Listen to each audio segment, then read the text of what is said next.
Good morning, ladies and gentlemen. Kick off.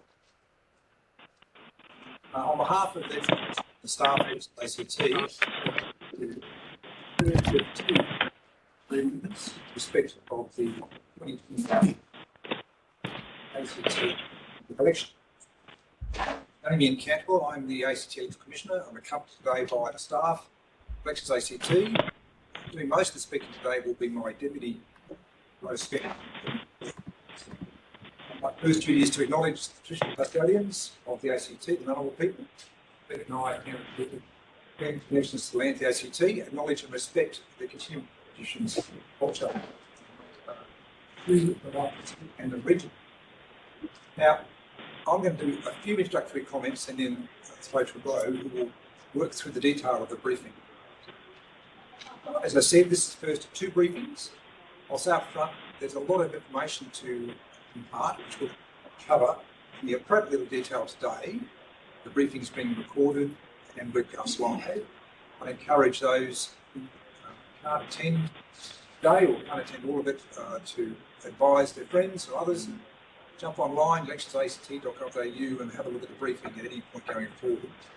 The purpose of the briefing today is to, firstly, highlight the fact that there's an election coming up in the ACT in October next year, to outline some of the obligations, responsibilities incumbent upon those who wish to nominate as candidates or political parties for the election, and also to highlight some key timelines, key points in the timeline going forward that need to be adhered to so we can meet our requirements in the next ACT.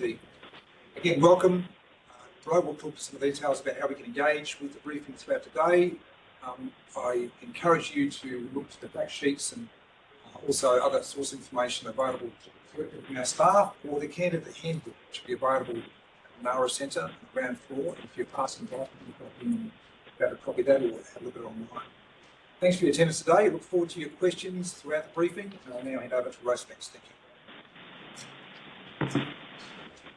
Thank you very much, Damien, and welcome to everyone here in Dixon and everyone also online.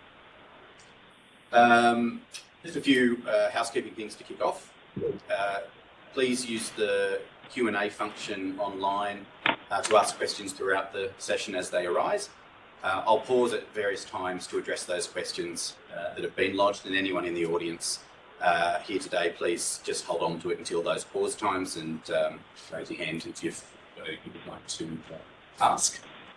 And for those attending virtually, please just keep your microphones on mute during the duration of the presentation.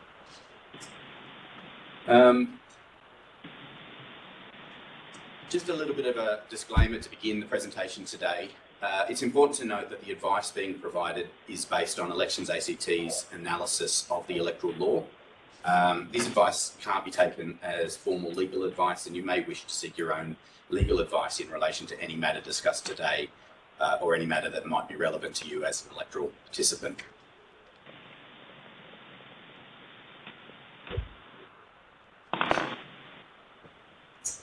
We're going to cover a considerable amount of complex material today, so it's worth noting that we are recording today's presentation and we will publish it online in the near future for people to refer back to if there's some things that they've missed or some of the content was a bit complex. While this presentation does go through a lot of detail, it is important detail for anyone wishing to run as a candidate, contain a political party. So bear with us, and hopefully this will be a useful resource for you moving forward. So today we're going to cover the important points around nominating as a candidate, how and when, and also the laws around campaigning.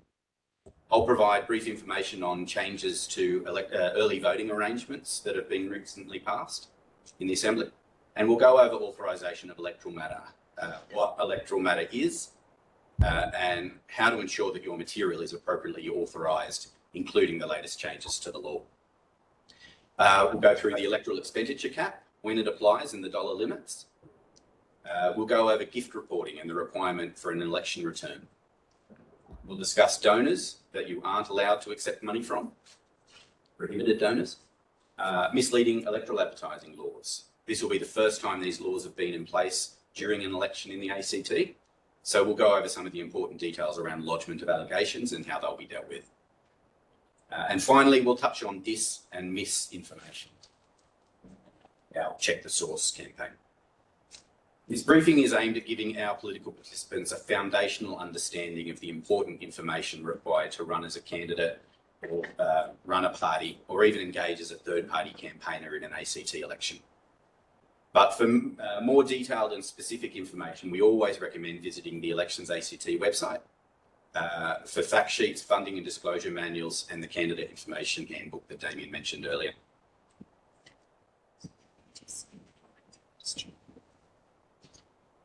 Those details can be accessed through these channels on your screen now, website, email, or over the phone. We're always available to provide advice and information, and we welcome any contact to assist you in whatever your endeavours are in this context. This information here is also repeated at the end of this presentation.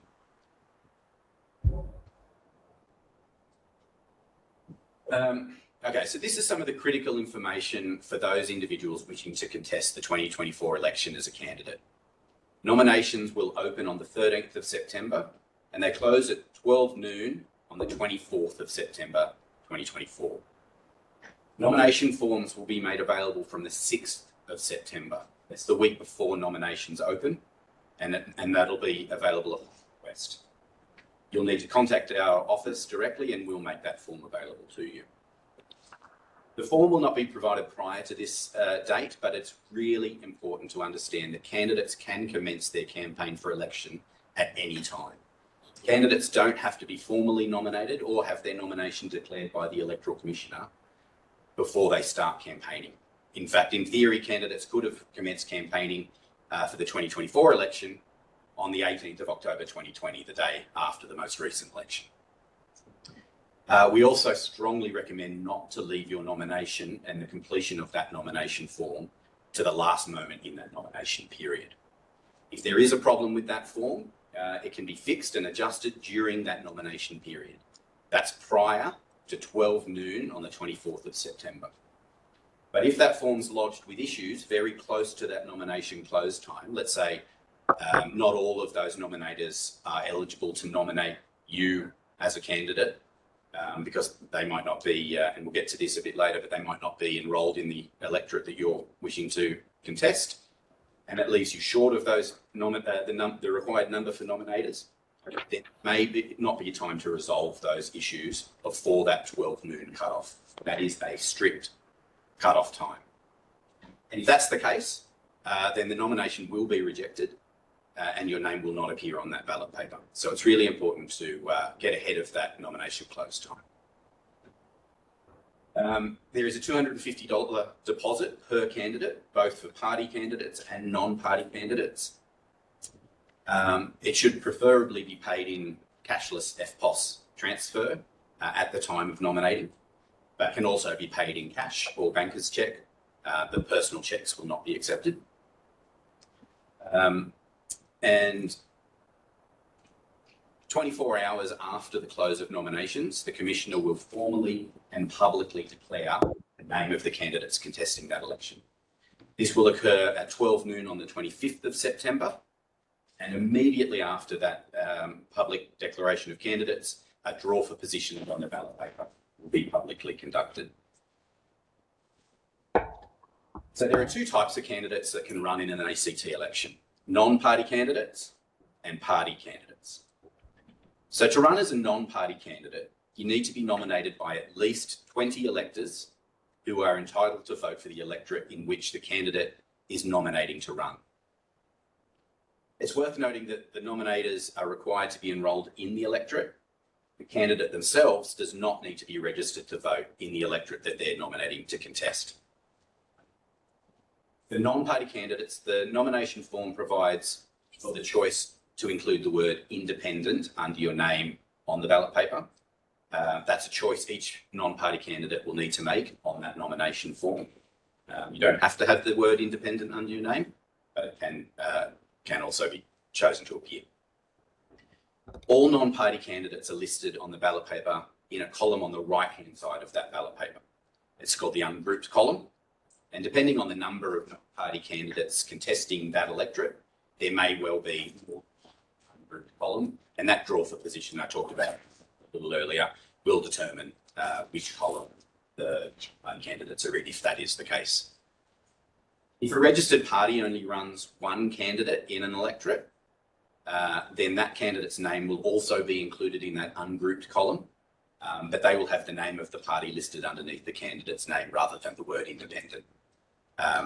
For a party to have its own column on a ballot paper, it needs to contest the electorate with two or more candidates. So for registered party candidates running for a specific political party, they must be nominated by the registered officer of the party or a deputy registered officer if one has been appointed.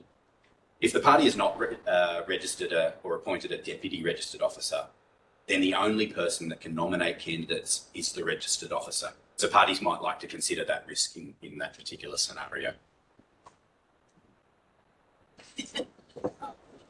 So the ability to lodge a candidate statement that will be published on the Elections ACT website was first introduced at the last election in 2020.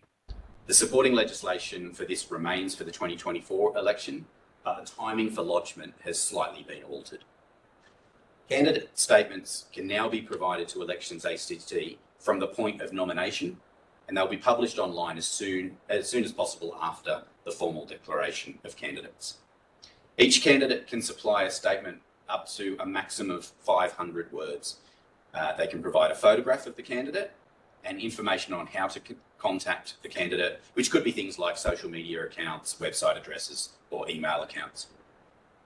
The contents of that candidate statement cannot include anything obscene, defamatory, or otherwise unlawful. The Commissioner may decide not to publish any of the content within those 500 words that does not comply with that part of the legislation.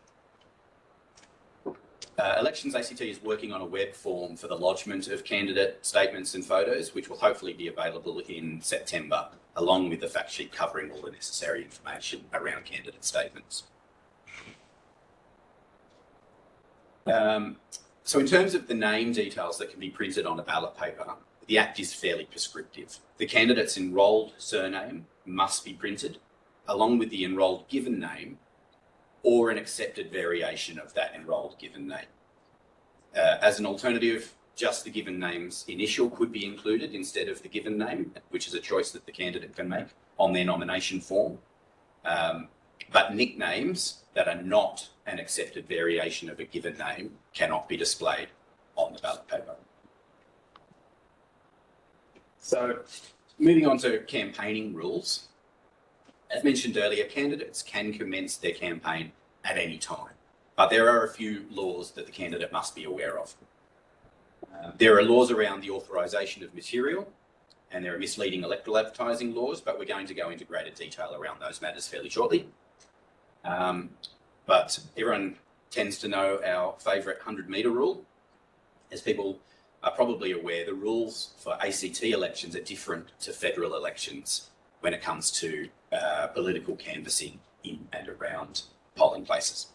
So canvassing for votes of any kind is not permitted within 100 metres of a polling place during the hours of polling for an ACT Legislative Assembly election. So that's the handing out of how to vote cards, placing electoral signs, including corflute signs, parking cars with electoral matter on them. These are examples of political canvassing that is prohibited within 100 metres of a polling place. And that's all polling places, including mobile polling locations such as hospitals, nursing homes, when polling is occurring at those times. Maps of the boundaries of the 100 metres will be provided and made available on the Elections ACT website closer to our electoral event. And that'll allow participants to understand where those limitations are on the placement of signs and the standing for handing out things like ballot material. There are also laws relating to the placement of signs in public places, although these laws are administered and enforced by the Transport Canberra and City Services Directorate, City Rangers. There is a new limit on the number of call flute signs that a candidate is able to display across the ACT. So up to 250 signs are now permitted per entity. That means that each candidate in a party or each non-party candidate is allowed 250 call flute signs to put in places in the ACT. And the party itself is also allowed 250 signs specific to the party, not referencing the candidates. The new laws also prohibit electoral advertising signs being displayed on public roads where the speed limit is 90 kilometres an hour or more. And this includes parked vehicles displaying electoral matter. Also of note, electoral advertising signs can only be displayed for a period of up to 6 weeks. During the 6-week period preceding the election date, and must be removed within 48 hours of the close of polls. City rangers are empowered to remove any sign in breach of regulation without prior notice. So on to early voting. Significant changes have been introduced relating to early voting. In the ACT the early voting period has always been across a 3-week period. This has now changed. Attendance voting, so voting that is a person attending an early voting centre, is now only available for 2 weeks. And in 2024, because the Monday 2 weeks out from election day is a public holiday, early voting won't commence until Tuesday, the 8th of October. The other significant change to early voting is that there's no longer a requirement to have a reason for early voting. Early voting is now available to all ACT electors, and as has always been the case, electors can vote at any one of the early voting centres that will be located across the ACT. The postal voting, however, that does remain at 3 weeks, and that's to provide extra time for those votes to be sent out and then returned in time to be admitted to the final count. Postal voting commences from the 30th of September and is available to anyone who won't be able to attend an early voting centre or a polling place on election day. And while the facility to apply for a postal vote will be made available earlier than the 30th of September, typically around July, Elections ACT cannot dispatch postal votes until that 30th of September. So I might just pause there to check to see if we've got any questions. I know I've got one in the audience. Yes, with the removal of the requirement to have a reason to vote early, some people may begin interpreting that as a voting period rather than an early voting period and then an election day. Is it your intention to still pitch it to the public as an early voting period and then an election day rather than a overall voting period? So because early voting is available to all electors, it is a service that is available to them, and we will just be producing in our advertising campaign the clear dates that early voting is available and referring to election day and the polling places that will be open on election day. Another question in the crowd. Just sort of going right back to the nomination, should a candidate or someone trying to nominate to be a candidate fail to meet that prerequisite of 20, but they're part of a party nomination, they'll be ineligible. Does that put them at risk, the party standing? Is there a minimum number of candidates required for a party? Yeah, so I hope people can on the web can hear these questions. The question was if a candidate is running in for a party and they don't have the 20 nominators, does that affect the party's nomination? Is it right? Yeah. So party candidates don't need 20 nominators. The party will be registered already, and to do that, they need to have at least 100 members as part of that party registration process.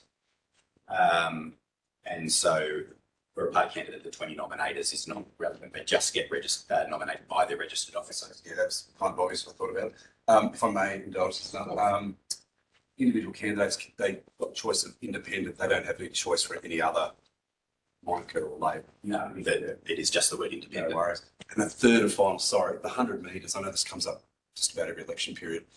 Where is that defined? Because I know depending on local interpretation, it could be Door of the building, could be the gate of a school.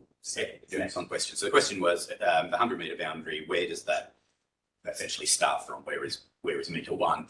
And it's 100 metres from every point of the building in which polling is occurring.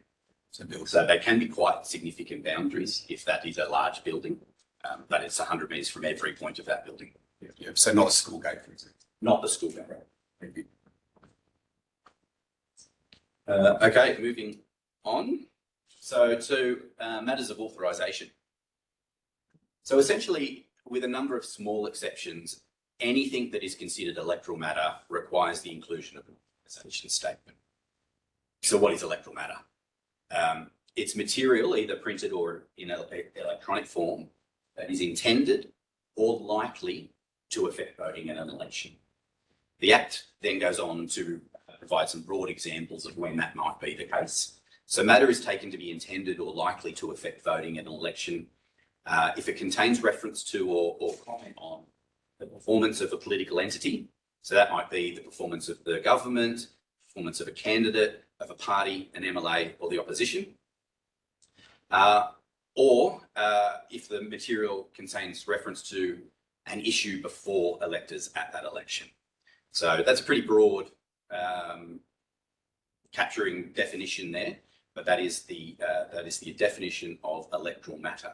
So most campaign material fall under the definition of electoral matter.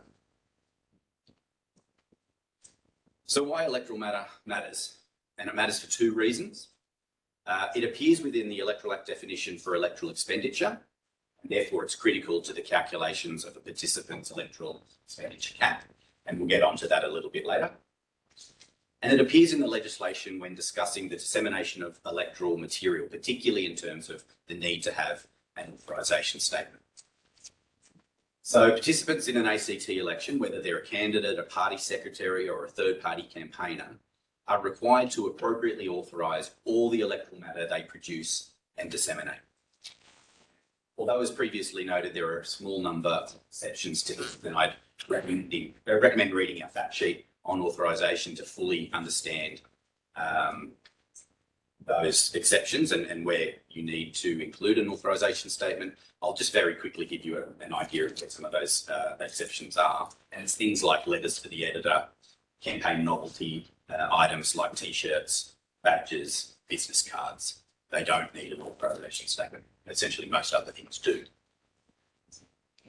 And what we say is, when in doubt, include a statement. It just ensures you're not at risk of non-compliance. And if you want to help us out, and it's greatly appreciated, it'll reduce the number of complaints we receive. It's worth noting that the inclusion of an authorisation statement itself doesn't mean that something is definitely electoral matter. And that the costs, therefore, of producing that matter need to count towards the electoral expenditure count. If it's not electoral matter, it's not electoral matter.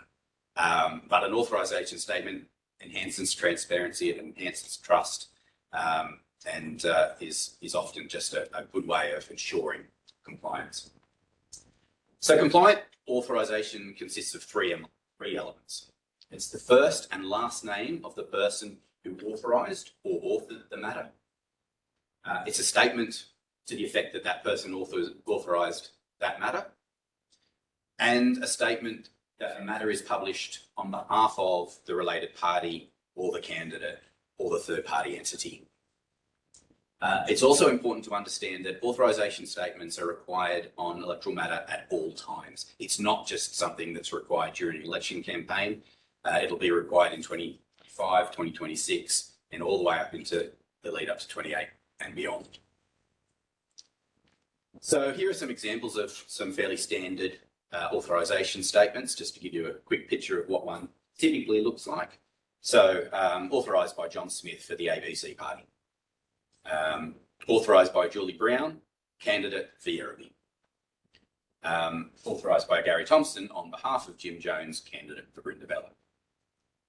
And for third-party campaigners, or just a community group that may not be a third-party campaigner, authorised by Kevin Jones on behalf of community group. All of this sort of stuff is on our authorisation fact sheet, so worth having a compare just a minute.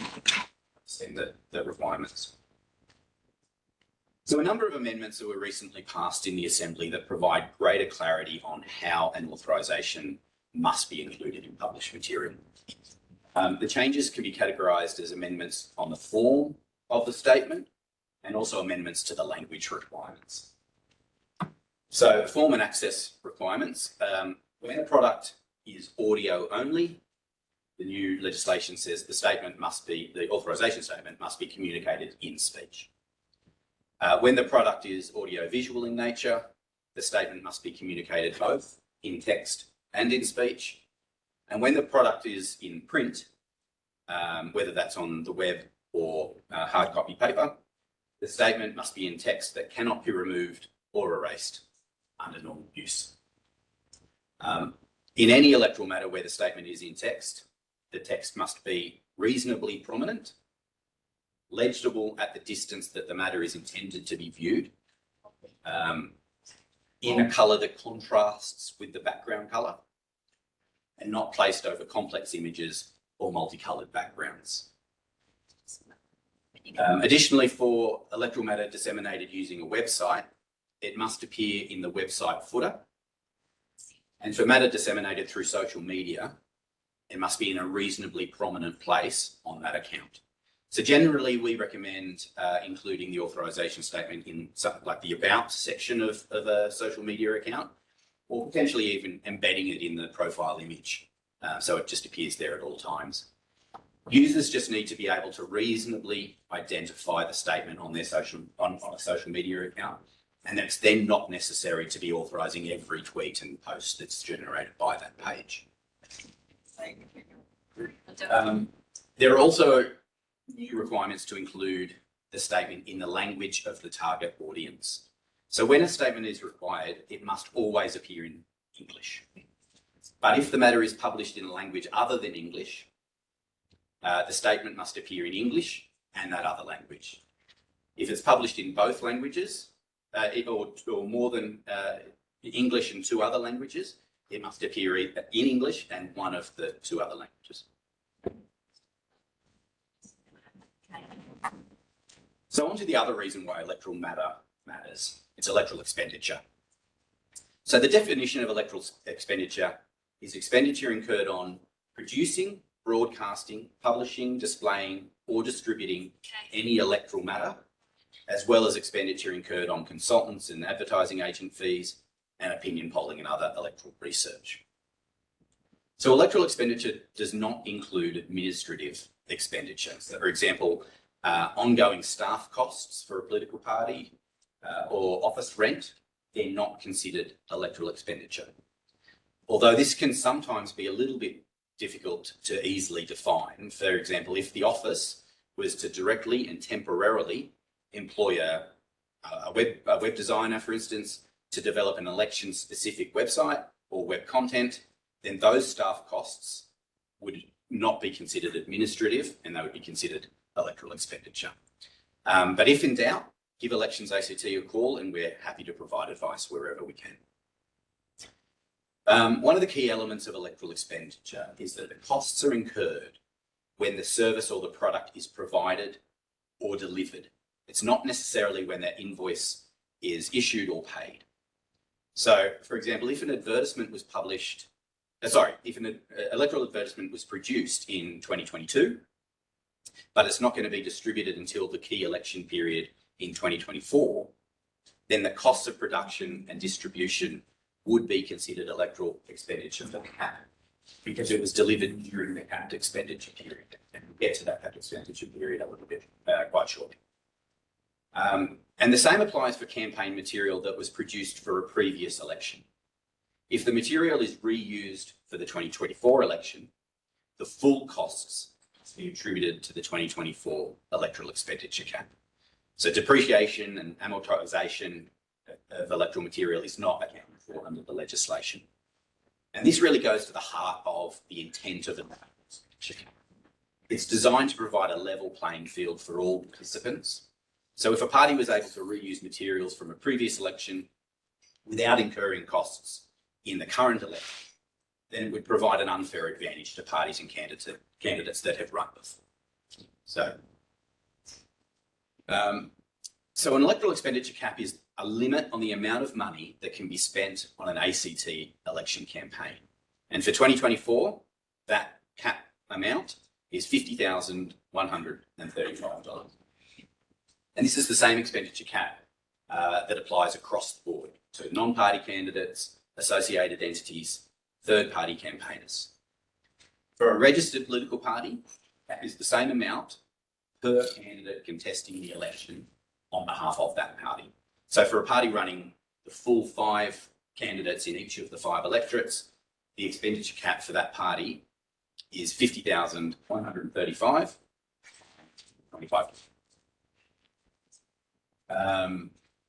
The expenditure cap period is from 1 January in an election year, so it starts in 23 days, until the end of polling day on the 19th of October. And so each of those political entities have $50,135 that can be incurred during that period. Electoral expenditure is reported through the election return, and that's due 60 days after the election. That's the 18th of December 2024. There are significant penalties for an entity that breaches the electoral expenditure cap. So for every dollar an entity spends over their electoral expenditure cap, it's liable to pay $2 to the territory. And finally, the recent amendment bill introduced an exemption from electoral expenditure cap calculations for expenditure up to 12.5% of the cap that is spent on translation services. So this was introduced to incentivise the translation of electoral matter into languages other than English. So just over $6,000 can be incurred on translation services outside of that $50,135 cap. So moving on to some other financial disclosure matters. If you intend to participate in this election, you must be aware of the gift reporting obligations, particularly the timing of reporting in, which is increasingly frequent. The reporting threshold for gifts is $1,000. This amount is important because if a series of gifts of under $1,000 are received from the same donor, they do not need to be reported until the total value of those gifts from that same donor reaches $1,000. And that's presuming it all occurs within the same financial year. Currently, the regular gift returns are due within 7 days of the end of the month in which the gift or gifts requiring disclosure were received. However, from the 1st of July next year, 2024, the rules are changing, and gift returns will be due simply within 7 days of the total amount received from that same person or same organisation reaching that $1,000 threshold. So it's much more frequent. And to add to this, once a donor reaches that $1,000 gift threshold, all future gifts of any value received from that donor must be disclosed within 7 days of receipt up until the end of that financial year. So gift returns must be lodged by registered political parties, associated entities, and non-party candidates. While third-party campaigners do not need to lodge gift returns, they do need to report the gifts received as part of their post-election return. Party candidates, candidates running under a party banner, do not need to lodge candidate-specific gift returns, but they do need to keep their party up to date with the gifts that they're receiving so that their party can meet its gift reporting obligations. I strongly recommend visiting our website and engaging with our fact sheets and our manuals to fully understand gift reporting. So obviously gift reporting relies quite heavily on what is defined as a gift.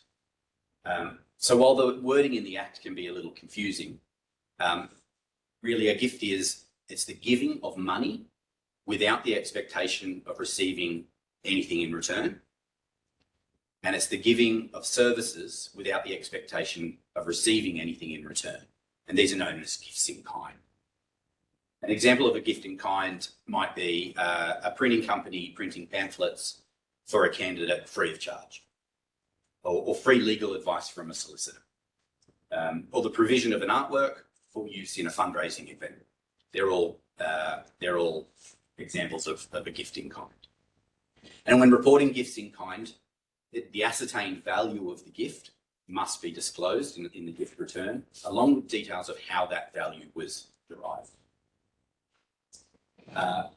And just to round out the definition of a gift, it's also the part of party membership fees that are more than $250.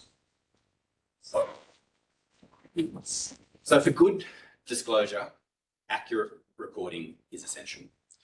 Things like who made the donation. Was it the CEO of an organisation personally, or was it the organisation itself? Entities must maintain a minimum standard of record keeping that allows the entity to disclose appropriately.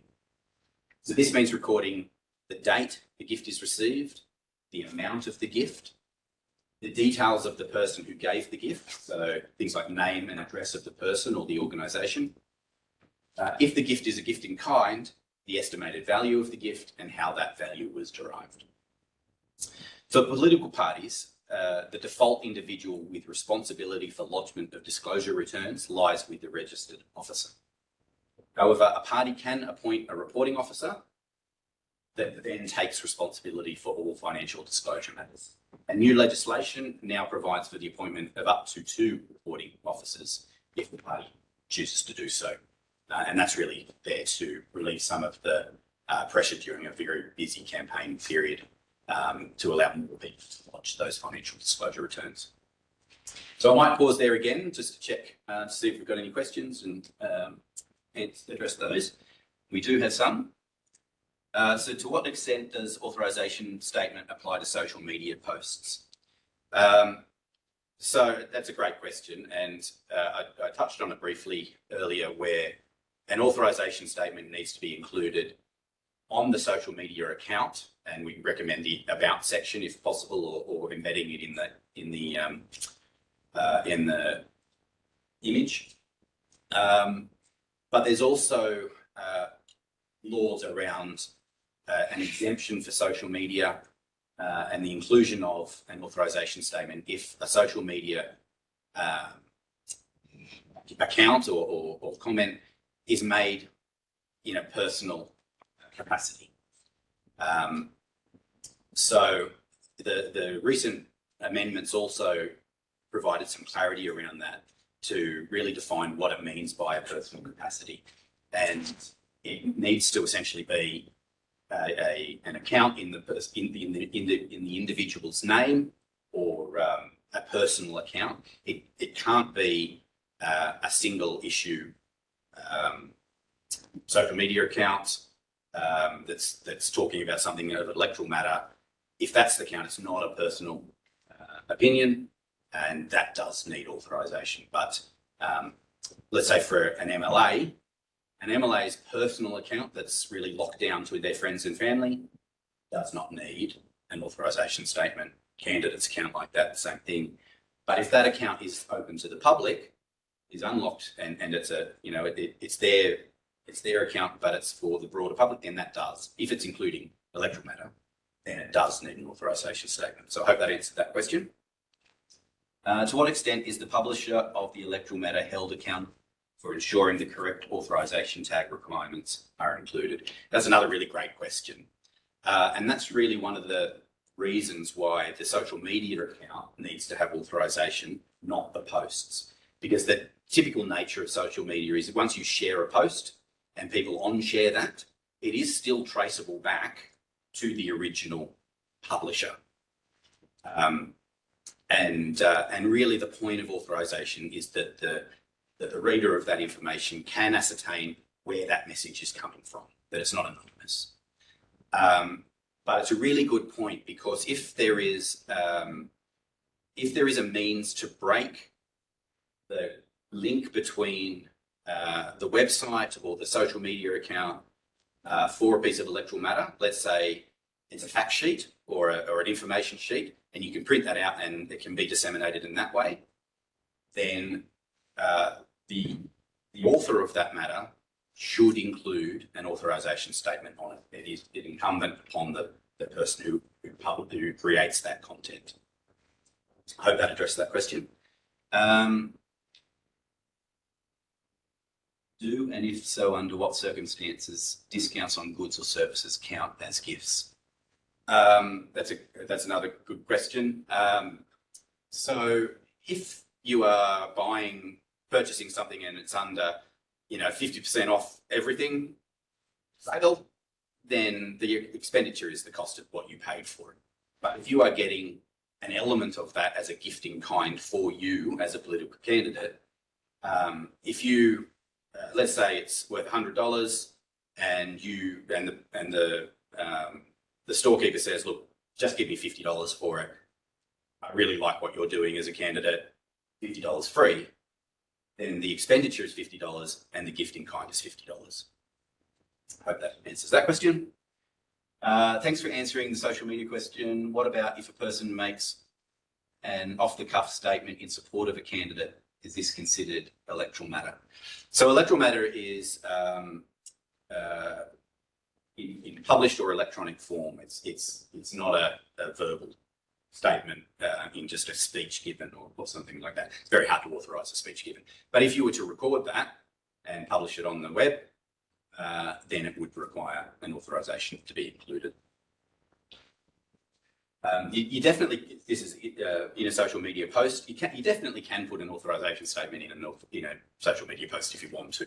But as long as your account itself includes it and the users are able to track back where that electoral matter came from, then that complies with the requirements. Yes, one of them. Yeah, again, two-parter. Just on the authorisation again, should an individual, not on behalf of a candidate, not a candidate themselves, and they're not doing it on behalf of a third-party organisation, so expressing an opinion that reflects on a candidate or party as an individual, does that require authorisation? Sort of seems to slip through the cracks there. Are you doing it, or is that coming from a personal social media? Or any, like I decide as an individual, I'm going to express my opinion in writing, distribute it to every letterbox in a particular electorate. Yeah. I'm not a party member, I'm not doing it on behalf of the candidate, I'm obviously reflecting on the election in some way. Does that require authorisation? Yes, it does. Yeah. If it's electoral matter, and it's disseminated, now, and if the cost of doing so goes over $1,000, then you would be, or whoever the organisation or the individual would be, a third-party campaigner. They should have obligations for disclosure and things like that. And last one, sorry, thanks for your patience there. With the gift expecting nothing in return. So if I go to an event that costs X dollars, but I'm receiving a meal, a shirt, or something, does that seem to qualify as a donation? I'm expecting something in return. That's a really good question and so complicated. So if you are being asked to contribute to that event in a speech or something like that, and part of the attendance is a meal, and then no, that would be receiving something for your services and would not be considered. But I'm simply attendee. I turn up. So you're a candidate. Yep. Right now you're putting on a dinner for us. So you're $100 each, but we're sitting down for a meal, and we understand that's part of the event. That's not considered a donation. We're expecting something in return. We won't take that one off a long way. It's very complicated. Yeah, sorry to throw that. That's okay. It's like a lot of the major players in particular hold an event, and there is a meal or something So else. the rules changed relatively recently in terms of fundraising events, and they were the first $250 of a fundraising event wasn't considered a gift, but now it is, and then that's brought in those complicated elements about whether you receive a lunch or something. So we might put something together for you just so that it's a really accurate response to that question. So I'm not trying to be difficult, No, but no, it's pretty standard. It's an excellent for a question. campaign fundraising. It's a really excellent question. The answer to it is really complicated, and I don't want to quite get it wrong. Perhaps without templating such situations and how I deal with it, we might draft a couple of like scenarios Yeah, and just maybe publish them online and upload those to anyone who'd like to have a look at them. Do you have examples of exactly what you're talking about? Yeah. Just don't want to get it Thank wrong. you. Will we be posting the Q&A on the website slides? Certainly can, but I'm reading the questions out and addressing them, so hopefully that will assist. Another question in the audience, yes? So you were mentioning earlier about changes that come into effect on July the 1st with regards to 7-day reporting obligations. Just trying to check my understanding, there was also, I believe, pre-existing provisions which would advance us to 7-day reporting prior to all of that coming through. Right. My memory was that commences in January, but it misunderstood. 30 June it was. But those laws from 1 July take over that period. And so it used to be 7 days during 30 June to election day. And now the new laws that come in from 1 July is 7 days at all time forever until those laws. Okay, sorry, my memory was that was January, not June. So It wasn't. thank you. There were actually 3 different time periods. It got really complicated, but it's from 1 July. Mhm. So essentially now it's just going to be up until 1 July, 7 days after the month in which the gift is received, from 1 July within 7 days, with no end to that. Because we're now also moving to this real-time 7-day setup, it could become problematic for the speed of reporting if we are reporting on a specific 7-day cycle. Is there going to be new templates or provisions for us to give you updates as they arrive rather than on a specified 7-day cycle? I'm thinking about a situation where, for example, a gift is received on a Tuesday, it gets lodged and handled in systems on a Thursday, but we do a reporting cycle on a Wednesday. And before you know it, bang, you've missed an 8-day thing if you're waiting for the next cycle. Yeah, I mean, I'm not doubting that it's going to be very complicated and difficult to manage for political participants. We will, in the short term, remain with our 7-day gift reporting spreadsheets, and we will, in the longer term, get much greater ease of for participants. But that's that would be a considerable project that we would be looking to. But yes, political parties, candidates will just have to adjust their administrative procedures to make sure they comply with that 7-day period. We'll get onto the compliance elements fairly shortly, but it will explain why that is important.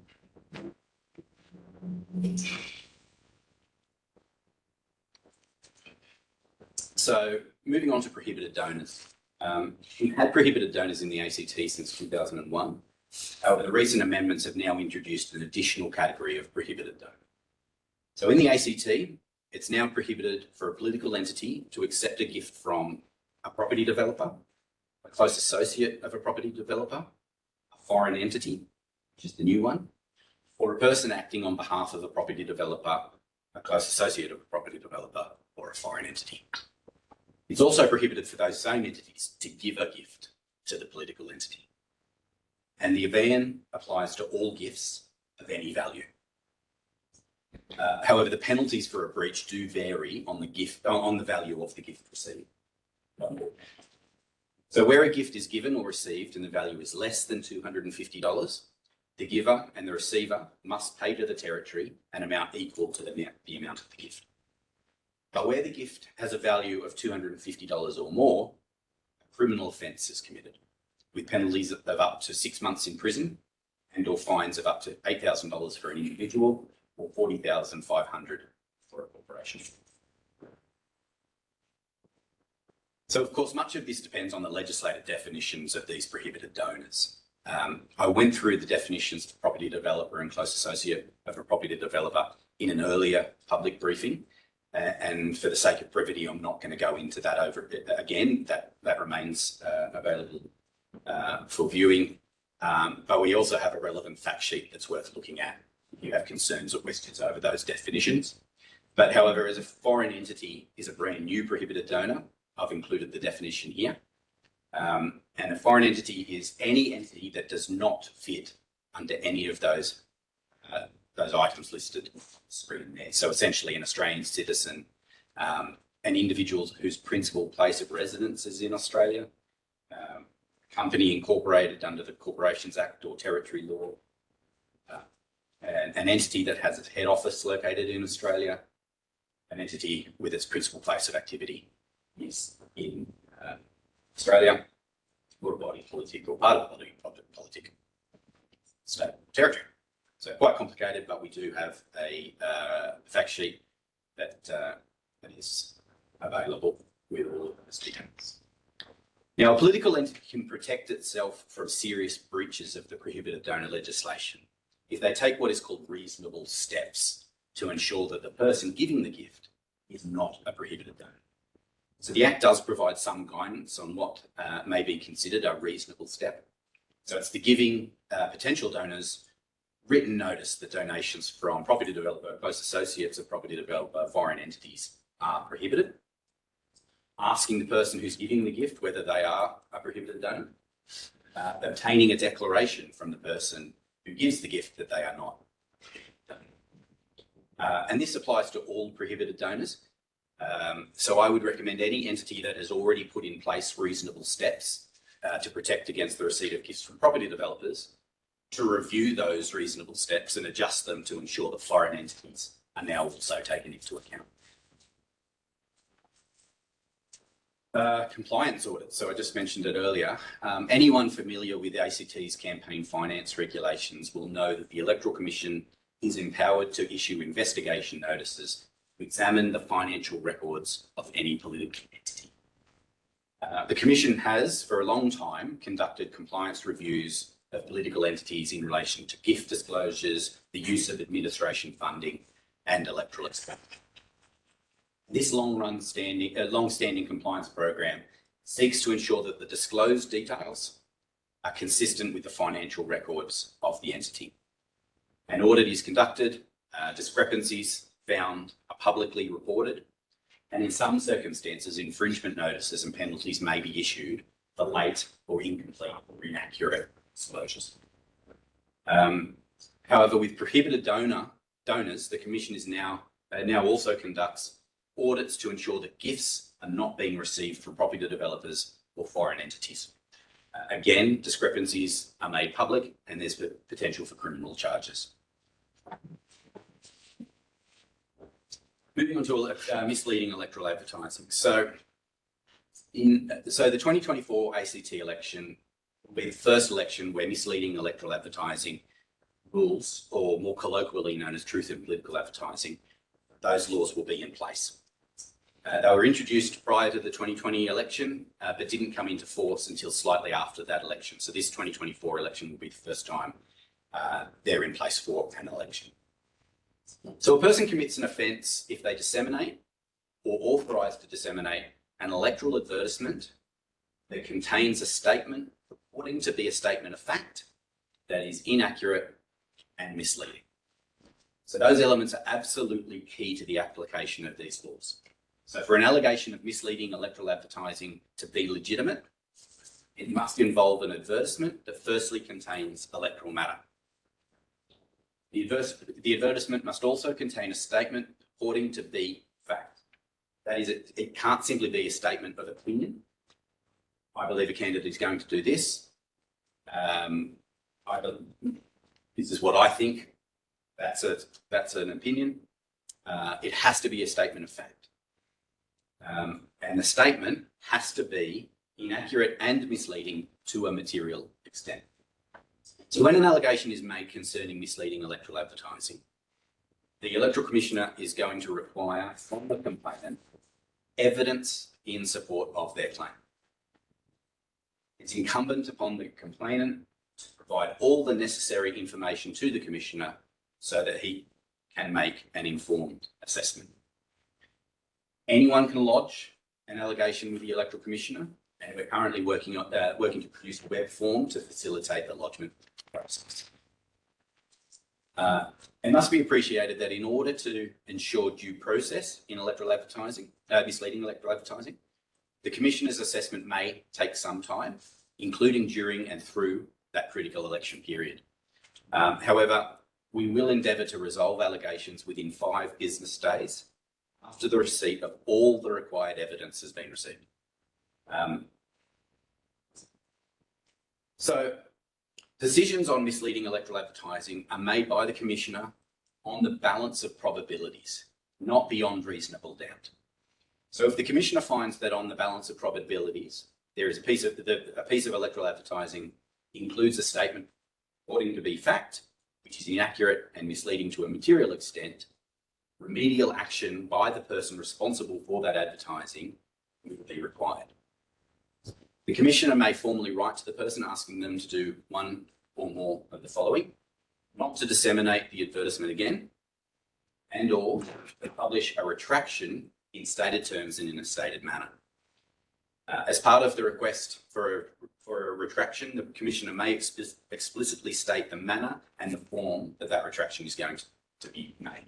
For example, if the person publishes the misleading electoral advertising ad in a newspaper, the Commissioner may request that the retraction be published in that same newspaper. The Commissioner also has powers to apply to the Supreme Court, ordering the person to cease dissemination of that misleading electoral advertising or to publish that retraction. And the Commissioner also has the discretion to refer the matter directly to the Director of Public Prosecutions for possible criminal prosecution.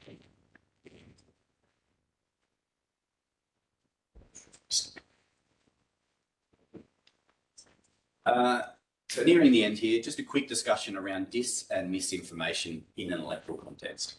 Electoral disinformation is information regarding the spreading electoral matters to deliberately deceive voters.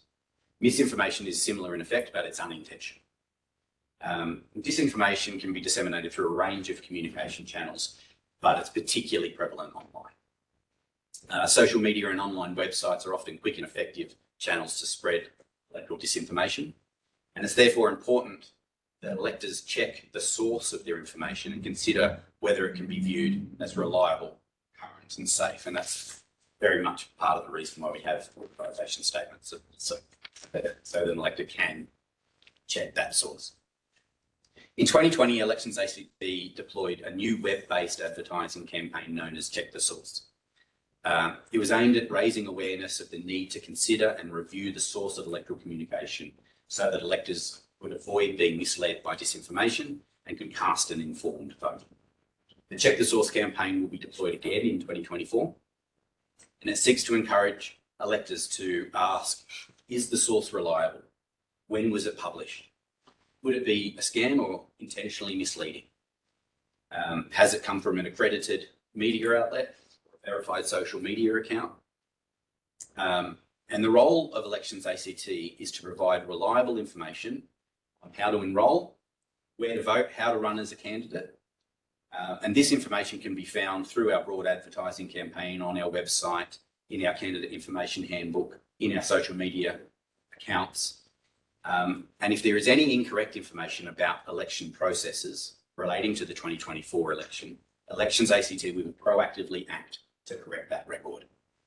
So if you intend to communicate election event information or comment on electoral related services, as a participant, please ensure it's accurate before doing so. And Elections ACT is always available for advice and clarification. So we've been through a number of significant recent changes in the legislation and in quite considerable detail. But there are some other legislative amendments of interest that were not previously mentioned. So I'll just quickly go through those. So the number of candidates that can be nominated by a party is now limited to the number of members who can be elected for that electorate. So 5. Previously, the option for a party to run, there was an option for a party to run more candidates than there were to be elected. Although no party ever took up that opportunity, and it's now legislatively limited to 5 per electorate. The register of political parties now includes the name and address of the party secretary. So accordingly, if there's a need for parties to formally apply to change their party secretary in much the same way as they've always done with the registered officer. It's also important at that point that evidence is provided at the time that indicates that the change to the party secretary was made in accordance with the party's constitution, because the party secretary has some fairly important powers under the Act. So ensuring that the party agrees that that is the party secretary is very important. Elections ACT is now empowered to provide mobile polling services in locations where people experiencing homelessness are likely to attend or gather. So that's a really important inclusion, accessibility change in the Act, and we'll be working towards arranging times and places in some of those locations to provide voting services purely for people experiencing homelessness. And associated entities that operate accommodation services are now not required to disclose the details of their guests in a disclosure. That is very similar to existing provisions for associated entities that are licensed to supply liquor and food. It's just been expanded to accommodation services. So that really concludes the briefing. I'll have a quick look to see if we've got any more questions. And if you've got any more, please feel free to ask them. Now, what is the definition of an advertisement? Does this apply to all advertising platforms? That's another great question, and there isn't a definition of advertisement in the Electoral Act, not in the sense of this particular element of the Act anyway. But it essentially means that it needs to be a published piece of material. It's not speeches. It's not an interview, unless then you're then publishing that reporting.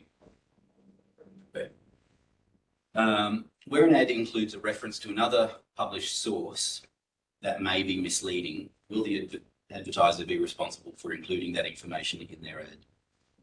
Where an ad includes a reference to another published source. I'm not sure I can answer that one off the top of my head. It seems relatively complicated. We might get back to you on that once I've had time to consider implications.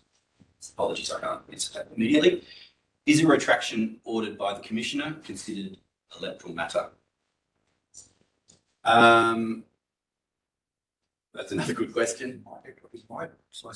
If you were to order a retraction of a misleading electoral advertising, would that be considered electoral matter?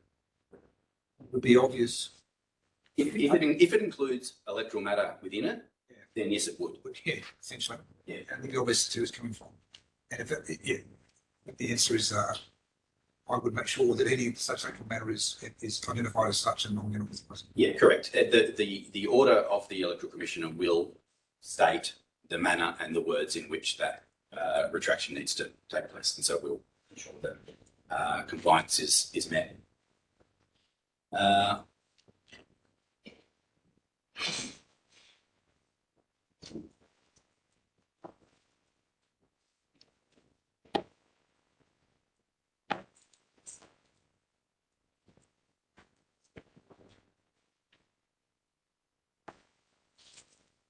I want to just answer that one, but is a retraction, would the publication of the retraction be breach of electoral expenditure cap, or would the costs be incurred?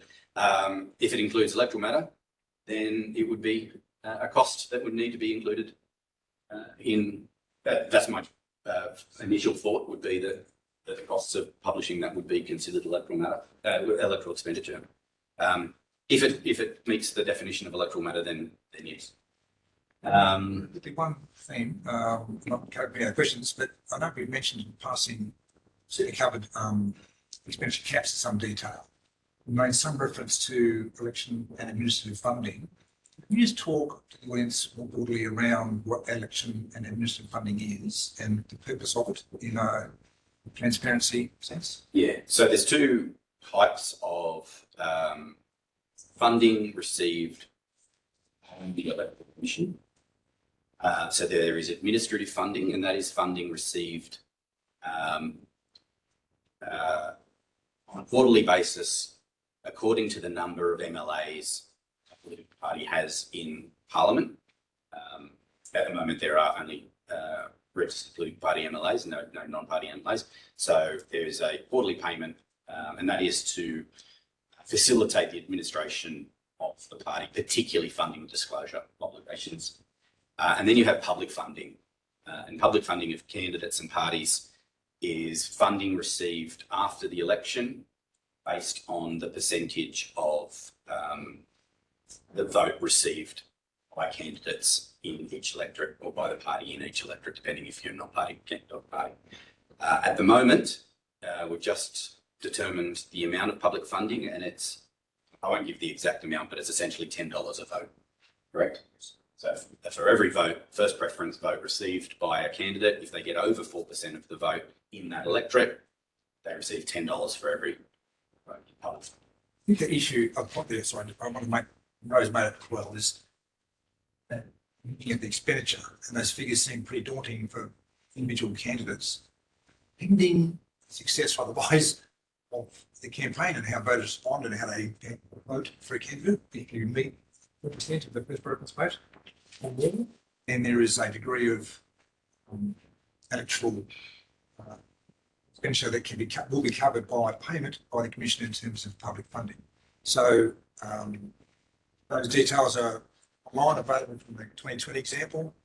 As Rose indicated, the calculations by which they're achieved are made available public as well.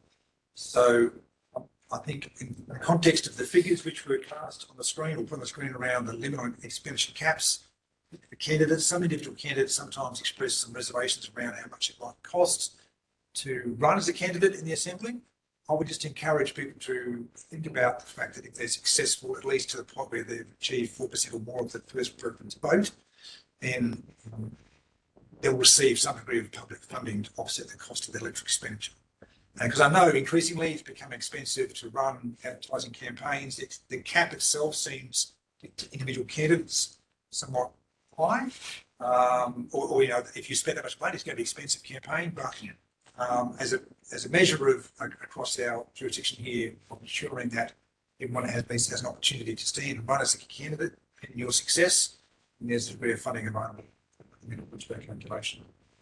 Look, there's a fairly detailed that space, and I, again, as Rose has done, encourage you have a discussion with Wani or Carly, who are here today, or contact us via the email and the detail on the website, and we can give further examples. And as Rose indicated, if there's specific examples you've got in mind, or you have something that comes up between now and the election period, please write to us, give as much detail as you can, and we'll do our very best to give you the best decision we can based upon our understanding of the Electoral Act. But again, you're always welcome and invited to make sure you pursue your own legal advice if that's relevant.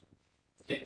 Still on public funding, I run as candidate individual. I attract 4.5% of the vote. Is the public funding to only 0.5 over or the entire 4.5? That's a great question. So if you trigger the receipt of public funding at 4% at the point, then the public funding amount, $10 point something, is attributed to every first preference vote that you received. If I can, one question in the statement. Yeah, so the rules of the game between now and October next year are set, so no concerns about that. However, it appears it's almost like the major parties have put together a system that's particularly onerous on minor parties and individuals. I know you're the referee, not the rule maker. Will there be an opportunity post-election for participants, whether a party or individual or just the public, to provide comment? The 7-day turnaround, for example, for a major party with full-time staff that's well organised and existing, that shouldn't be an issue. But certainly for minor parties, those entering the game, very challenging. And just the comment there, I've been to many of these sort of things in many jurisdictions. This is the most straightforward to understand. So thank you very much. Yeah, wish other places went the way you guys did. But yeah, just over to the opportunities post-election. Really great question. So we are happy to take comments, even if they're not related to our particular services, to consider and because it helps us to understand our stakeholders' concerns as well, and where we might be able to assist in any service that we provide or the advice that we can give to a broader stakeholder. But typically, and this has been the case for every election that I've been involved in, that's a number,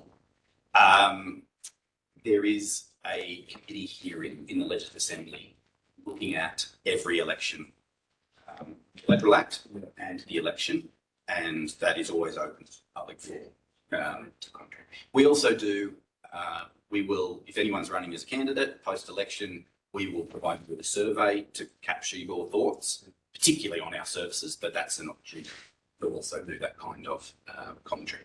So no, Stan, you guys should be devoid of any criticism about the system. It's that sort of political focus that I think should be great to be able to get some comment to. Yeah, Legislation's made, etc. I would say though that we're quite interested to know stakeholder views, so that we can get a good picture of the broader electoral context. It's my intention to, as part of our information campaign, taking into transparency to seek such views as you've outlined there, but in the context of how we can improve our electoral services. So that's our responsibility. Of course, as you've identified, we're a non-political, apolitical indeed, completely divorced from politics of it, statutory independent authority. We are, as Rose indicated, interested in understanding and engaging with all our stakeholders, includes the Assembly, to which we provide informed advice. So if we have a better understanding of the broader stakeholders' concerns, then it's useful for us. So my intention is to try to put some perhaps survey or means by which we can seek and engage with the community at all levels as to what their thoughts are about the process and how, in particular, our services might be improved and made more trusted, transparent, secure, and accessible. You know, rightly, we're all interested in making sure we've got a trusted, transparent, secure result that we can all get on with. So, you know, opportunities to engage with us in the electoral services. Rose made a great point, though. Engage in the government process. The Assembly conducts those public hearings and inquiries. Details of what's available on the Assembly website. We don't represent the Assembly, but the Assembly is there to be engaged with. It's our Assembly. So please take the opportunity, if you wish to engage with it, look at the public committees and inquiries that are on. You can attend them directly, you can make submissions. They receive lots of submissions about lots of inquiries. So I'm sure they'd love to hear your thoughts. I always reckon you guys have done a great job. Yeah. There's been a question around inaccurate or misleading electoral advertising. I think you mentioned that there'll be an attempt to try and resolve within 5 days, but that that will be 5 days after giving the parties notice of what they're required to provide in terms of evidence. Yeah, so the point, I guess, is if lodging an allegation of misleading electoral advertising, in the very first instance, provide all the evidence necessary. Is if that's not provided, that 5 days, in terms of our policy for implementing this, won't kick off because we'll need all the evidence that we require to be able to do an informed analysis of the situation, and then the 5 days will, and that's, we're setting ourselves that 5 business day period. If the evidence isn't there, and the 5 days was to kick off, it would leave us a very short period of time to do what is likely to be some very complex considerations. So to understand that correctly, if there's a complaint made, provided the complainant provides evidence about what they're saying, then the party that they've made it against would have the clock would start, and other party would have 5 days to provide counter evidence. At the end of 5 business days, the Electoral Commission will form a review. Is that correct? Yes. So these will be so we will reach out to the person or the entity that the complaint is being made against to seek their views, and we will communicate at that time the need for expedient responses, and that a decision may be made in the absence of their response. So it is in their benefit to provide their side of any story. And we will be releasing our policy on this relatively shortly. It's just going through some final balances, and it'll explain all of these details. But yes, it'll be a great challenge to be implementing these, and particularly at a time in those critical election periods.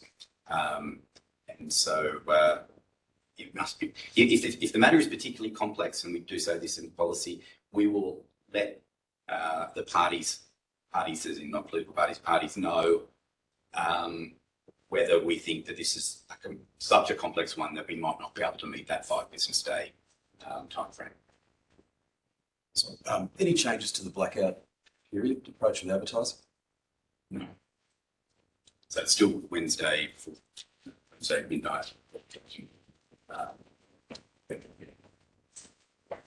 I have just one more here. I believe the person who asked it might have left, but will Elections ACT work with organisations who provide ad review services for advertisers, including to discuss the view of the Electoral Commission where the complaint is received before finding a breach?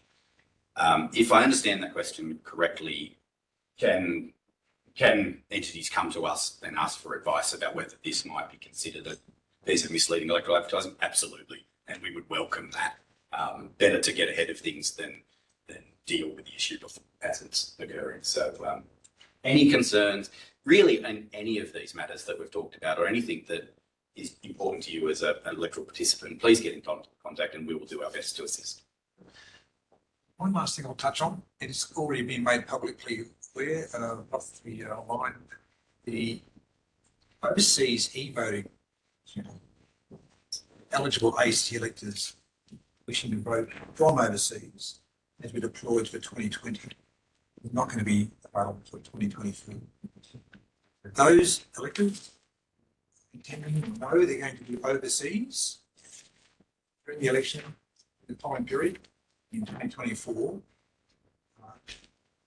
other channels by which they can vote if overseas at the time and eligible to do so. Essentially, it's the two opportunities: is to vote early before you leave, if within the voting period, or you apply for and get hold of a overseas postal pack, which will be available. Details of this will be available online. And I just highlight that because there are a number of overseas electors who used that channel last time. For operational reasons, it's not going to be available for 2024. So I just highlight that now as a public message.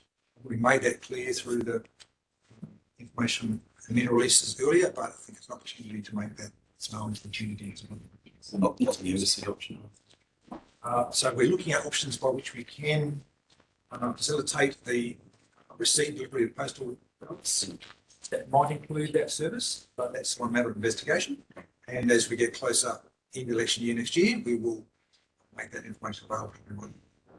I can't speak for the embassies and consulates who might be engaged. Of course, that's a process we need to work through. So the bottom line is, though, like I said, not going to be available. So if you're going to be overseas, you know that now, or you're planning to do so, look to the information available on the website or which you can vote otherwise. Again, the postal ballots need to be returned by the 25th. It's the Friday after polling day. Yeah, so the Friday following the 3 day, and to be admitted to the count. And given the state of postal delivery services, domestic and overseas, you can see the challenge in getting those back into time. We just have one last question, which was about the blackout period. Does it apply to all ad platforms?